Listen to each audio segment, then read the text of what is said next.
Hi గారు, welcome to our channel. ప్రస్తుతం మనతో పాటు దాము బాలాజీ గారు సీనియర్ జర్నలిస్ట్ ఉన్నారు. వారితో ఒకసారి మాట్లాడదాం. సో నమస్కారం. నమస్తే. సార్, ప్రముఖ పాస్టర్ ప్రవీణ్ పగడాలని నా యాక్సిడెంట్ లో చనిపోవడం పట్ల పలు రకాల అనుమానాలు అయితే వ్యక్తం అవుతున్నాయి. సార్, ఇది యాక్సిడెంట్ కాదు, దీని వెనకాల కుట్ర కోణం ఉందని చెప్పేసి నిన్నంతా కూడా ఆరోపించారు.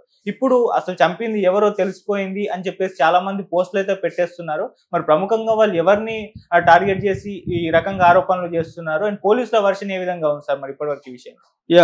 పాస్టరు ప్రవీణ్ పగడాల, ఆయన వెరీ పాపులర్. ప్రవీణ్ కుమార్ పగడాల అంటే చాలామంది బయట జనాలకు తెలియకపోవచ్చు, కానీ సోషల్ మీడియాలో ఫాలో అయ్యే వాళ్ళకి అందరికీ తెలుసు. అతను బేసిక్గా ఏంటంటే అపాలజిస్ట్ అంటారు క్రిస్టియానిటీలో. అపాలజిస్ట్ అంటే తమ మతాన్ని సమర్థించుకోవడానికి ఆర్గ్యుమెంట్స్, డిస్కోర్సు ఇవన్నీ చేసే వాళ్ళని అపాలజిస్ట్ అంటారు. అంటే వాళ్ళు ఏదో మూఢంగా ఈ మతాన్ని నమ్మండి అని చెప్పడం కాకుండా లాజికల్గా ఈ మతం ఎలాంటిది, క్రైస్తు దేవుడు ఎలా అయ్యాడు, ఇవన్నీ లాజికల్గా ఎక్స్ప్లెయిన్ చేస్తూ పురాణాలని కూడా కోట్ చేస్తూ వేరే మతాల గురించి కూడా మాట్లాడుతూ ఒక ఆర్గ్యుమెంటేటివ్గా సపోర్ట్ లాజికల్గా ఆర్గ్యుమెంటేటివ్గా డిస్కోర్స్ అంటారు. డిస్కోర్స్, వాద వివాదాలు చేస్తూ ఉండే వాళ్ళని అపాలజిస్ట్ అని పిలుస్తారు. వీళ్ళు క్రిస్టియానిటీలో ఎప్పటి నుంచో ఉన్నారనమాట. ఈయన కూడా అట్లాంటి ఒక అపాలజిస్టుగా ఉంటున్నాడు. తర్వాత ఆయన కొన్ని ఛానల్స్, కాల్వరీ టీవీ, రక్షణ టీవీ ఇలాంటి అనేక ఛానల్స్లో కూడా చాలా స్ట్రాంగ్గా ఆయన క్రిస్టియానిటీని సపోర్ట్ చేసుకోవడం, హిందూ మతం లేదా ముస్లిం మతంలో ఉండే దురాచారాలు కావచ్చు, లేకపోతే అనేక దాని ఏమంటారు లాజికల్గా లేని అనేక అంశాలని ఎత్తి చూపడం. అట్లాగే ఇండియన్ హిందూ మతంలో, ఇండియన్ కాంటెక్స్ట్లో కులాన్ని ఆయన బలంగా తీసుకోవడం, వర్ణ వ్యవస్థ కావచ్చు, కుల వ్యవస్థ కావచ్చు, దాని గురించి గట్టిగా మాట్లాడడం, ఇవన్నీ కూడా చేస్తాడు. సో అందుకనే ఆయనకి ఎనిమీస్ కూడా స్ట్రాంగ్గా ఉన్నారు. చాలామంది ఈయనంటే పడని వాళ్ళు చాలామంది ఉన్నారు. ఈయనకి వ్యతిరేకమైన పోస్టులు కూడా విపరీతంగా ఉన్నాయి. సో ఈయనకి 3 రకాల ఎనిమీస్ మనకు కనబడతారు. ఒకటేమో క్రిస్టియానిటీలోనే ఇతని పట్ల వ్యతిరేకత ఉండేవాళ్ళు, ముఖ్యంగా కార్పొరేట్ పాస్టర్స్ అంటారు.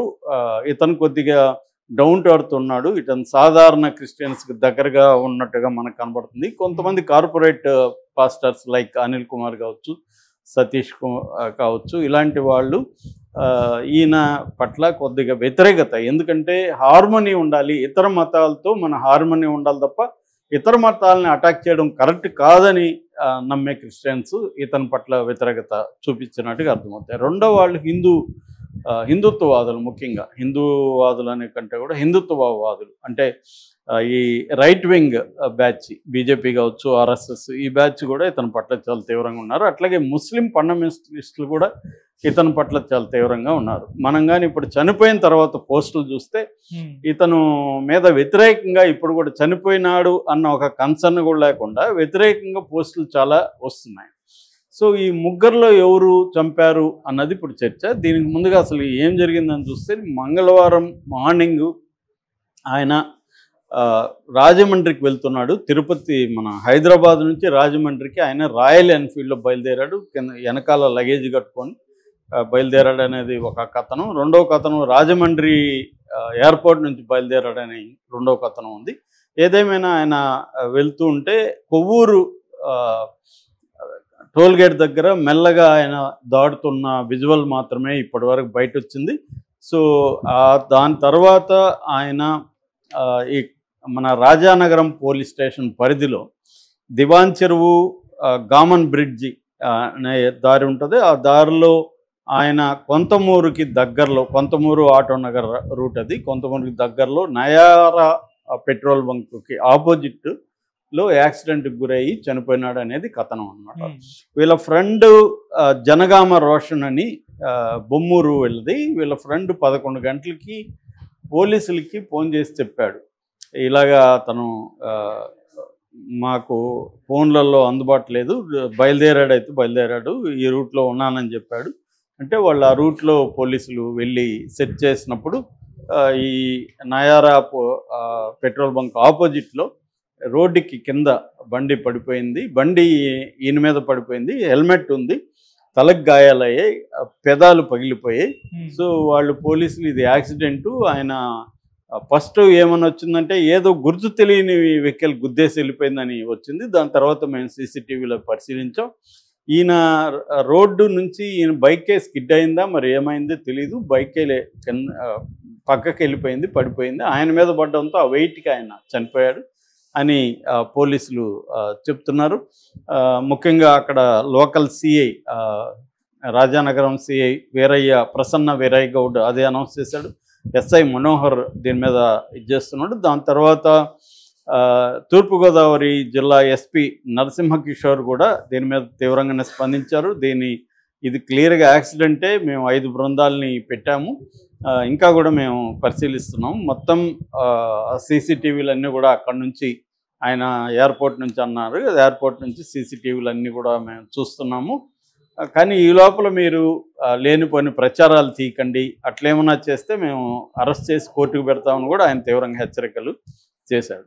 ఇప్పుడు ఏంటంటే ఆంధ్రప్రదేశ్లో ఒక వాతావరణం గత కొంతకాలంగా క్రిస్టియన్లకు వ్యతిరేకంగా ఉన్నట్టుగా చాలామంది క్రిస్టియన్ పాస్టర్స్ కావచ్చు, క్రిస్టియన్ నాయకులు కావచ్చు ఆరోపిస్తున్నారు. ఎందుకంటే చర్చిలకు అసలు అనుమతులు ఉన్నాయా లేదా తేల్చమని ఒక జీవో వచ్చింది మొన్ననే అని చెప్తున్నారు. అంటే ఈ మధ్యకాలంలో పవన్ కళ్యాణ్ చాలా తీవ్రంగా సనాతనం మాట్లాడుతున్న క్రమంలో గతంలో జగన్ 5 ఏళ్ల పరిపాలనలో క్రిస్టియానిటీకి ఎక్కువగా ఇంపార్టెన్స్ ఇచ్చాడు, క్రిస్టియన్ చర్చిలు పెరిగాయి, కన్వర్షన్స్ పెరిగాయి అన్న విమర్శలు ఉన్న టైంలో ఇప్పుడు ఒక కొత్త జీవో వచ్చింది. ఆ జీవో ఏంటంటే క్రిస్టియన్ చర్చిలకి అనుమతి వేటికి ఉన్నాయి, అనుమతి వేటికి లేవు, మాకు నివేదిక ఇవ్వండి అని ఒక జీవో పాస్ చేశారనేది ఒక వార్త. రెండవ వార్త, తూర్పుగోదావరి జిల్లాలో కొవ్వూరు నియోజకవర్గం నల్లజర్లలో అంబేద్కర్ విగ్రహానికి చెప్పులు దండ వేశారని ఆ ఏరియాలో ఒక టెన్స్ వాతావరణం ఉంది. ఈ వాతావరణం నేపథ్యంలో ఈ ప్రవీణ్ పగడాల చనిపోవడం అది ఆత్మహత్య అనేది ఇప్పటికైతే పోలీసులు అఫీషియల్గా తేల్చట్లేదు. కానీ ఎక్కువ మంది ఇది హిందుత్వవాదులు చంపారని ఎక్కువ మంది అంటున్నారు. కొంతమంది ఏమో హిందుత్వవాదులు కాదు, ముస్లిం ఫండమెంటలిస్టులు చంపారు, వాళ్లే వార్నింగ్ ఇచ్చారు, ఫత్వా జారీ అయింది నా మీద అని కూడా ఆయన పోస్ట్ పెట్టాడు 1 నెలకు ముందే. ఫత్వా అనే మాట వాడాడంటేనే అది ముస్లింలు జారీ చేస్తారు తప్ప హిందువులు కాదు. హిందువులు ఇప్పుడు 2 తెలుగు రాష్ట్రాల్లో కూడా అనేక మంది హిందూ మతాన్ని తీవ్రంగా విమర్శించిన, రాముణ్ణి విమర్శించిన, ఇప్పటి వరకు వాళ్ళని చంపడానికైతే ఎవరు ట్రై చేయలేదు. కొంత ఆందోళనలు అయితే చేసి ఉండొచ్చు అని వీళ్ళ ఆర్గ్యుమెంటు. సో ముస్లిం ఫండమెంటలిస్టులు చంపారా లేకపోతే హిందూ ఫండమెంటలిస్టులు చంపారా అనేది తెలియదు. అసలు చంపారా లేదా కూడా మనకు తెలియదు. అఫీషియల్గా పోలీసులు చెప్తే తప్ప దీన్ని మనం హత్య అనేదానికి లేదు. ఆరోపణలు అయితే ఉన్నాయి. ఎందుకంటే వాళ్ళకున్న డౌట్ ఏంటంటే ముఖ్యంగా పాస్టర్లు చాలామంది మాట్లాడారు. అట్లాగే హర్ష కుమారు, రాజేష్ మహాసేన, ఇక పాస్టర్లు జాన్ వెస్లీ, జేమ్స్, విజయరాజు వీళ్ళు మాట్లాడారు. కేఏ పాల్ కూడా మాట్లాడాడు. వీళ్ళకి ఉన్న డౌట్లు ఏంటంటే ఇతని మీద ఆల్రెడీ థ్రెట్ ఉంది, అతను గతంలో పోస్టులు కూడా పెట్టాడు, బట్ అతనికి ఏమి సెక్యూరిటీ ఇవ్వలేదు అని నెంబర్ 1. నెంబర్ 2, నన్ను చంపేస్తారని అతను చాలాసార్లు వీడియోలో మాట్లాడాడు కాబట్టి అతన్ని చంపి ఉండే అవకాశం ఏముంది అనేది ఒకటి. రెండవది, యాక్సిడెంట్ జరిగిన తీరు చూస్తే అతను హెల్మెట్ పెట్టుకున్న తలకెందుకు గాయమైంది, హెల్మెట్ చెక్కు చెదలేదు అని చెప్తున్నారు పోలీసులు. మరి హెల్మెట్ లోపల ఎందుకు ఇదైంది, పెదాలు కోసినట్టుగా ఉన్నాయి తప్ప పగిలినట్టుగా లేదు, ఎవరైనా ఆయన్ని చంపి అక్కడ పడేశారా అన్న యాంగిల్లో పోలీసులు విచారణ జరపాలని వాళ్ళు డిమాండ్ చేస్తున్నారు. చాలా ఆందోళనకరమైన పరిస్థితి అయితే ఆంధ్రప్రదేశ్లో ఇప్పుడు ముఖ్యంగా తూర్పుగోదావరి జిల్లాలో రాజమండ్రి పరిసర ప్రాంతాల్లో అయితే ఉంది. నిన్నంతా కూడా ఆందోళన